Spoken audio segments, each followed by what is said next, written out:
You know, as painful as it is going to be to verbalize this, the Rams are going to have to start looking for answers next year, starting Sunday, because I don't see any way that they're going to beat the Kansas City Chiefs.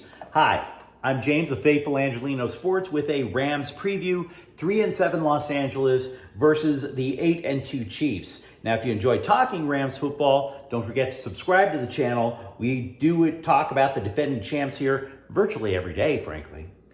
This is not going to be a particularly long clip because not only do I not see a path for the Rams to win, they're on a 4-game losing streak after all. I'd be pleasantly surprised if they lost by less than 10 points. Matter of fact, the Rams are on their way to being the first Super Bowl champ since 2003's Tampa Bay Buccaneers to finish a season with a sub-500 record. Quarterback Matthew Stafford, he's back in the concussion protocol. He's not going to play. Number 2 quarterback John Wolford, he's injured in the neck. We don't know if he's going to play. That might lead to third-string quarterback Bryce Perkins making his first NFL start against Patrick Mahomes, who leads the NFL in passing touchdowns and passing yards per game. So no, I highly doubt this is going to be a game on the same level as that 54-51 thriller on Monday Night Football at the Coliseum a few years ago. Then you wind up looking at the Chiefs, and while the Rams, their health is in utter... They've been torn limb from limb in terms of health. The offensive line decimated. Cooper Kupp is out. Possible third-string quarterback. The Chiefs are actually getting healthier. They're getting Juju Smith-Schuster back as a wide receiver. And even when Smith-Schuster was out, tight end Travis Kelce was going nuts. He had 3 tight ends against the Chargers last week. Hell, the one thing the Rams do very well is stop the run. But that literally, if you look at it from like run offense, pass defense, run defense, if the Rams only do one thing, it's almost like saying they're 1/4 of a football team. Kansas City, though, they don't have to run. They don't. They have multiple paths to victory here. Put it to you this way. Last week, Andy Dalton, of all people, threw 3 touchdowns against the Rams.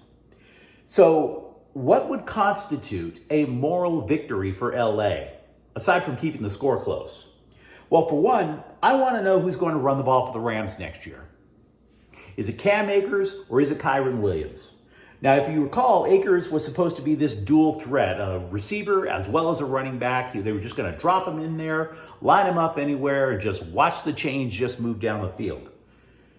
But earlier this year, Sean McVay called him out for a lack of urgency, and then later on benched the guy for about a month. So is he really part of the future plans? Do we know?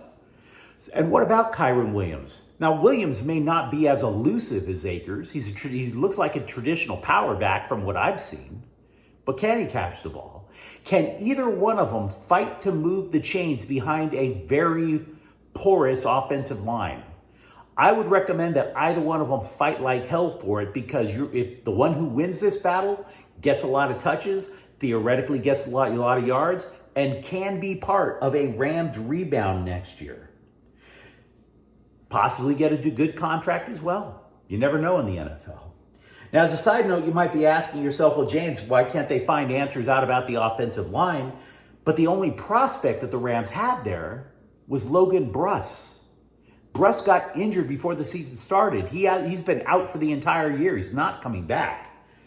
So the current offensive line, I don't see answers for the future with the 5 guys who are going to line up on Sunday. Running back is the more important question. The other question to answer is pass defense. LA has just 1 takeaway in the last 8 weeks. 1. Now, we know about Jalen Ramsey. We know about Troy Hill. But what about Jacoby Durant? What about Quentin Lake? What about Russ Yeast? All of them rookies. You know, the Rams, they drafted 4 defensive backs in the last draft. 3 of them are still on the team, the 3 I just mentioned. Which one of them can make a play or multiple plays against Patrick Mahomes?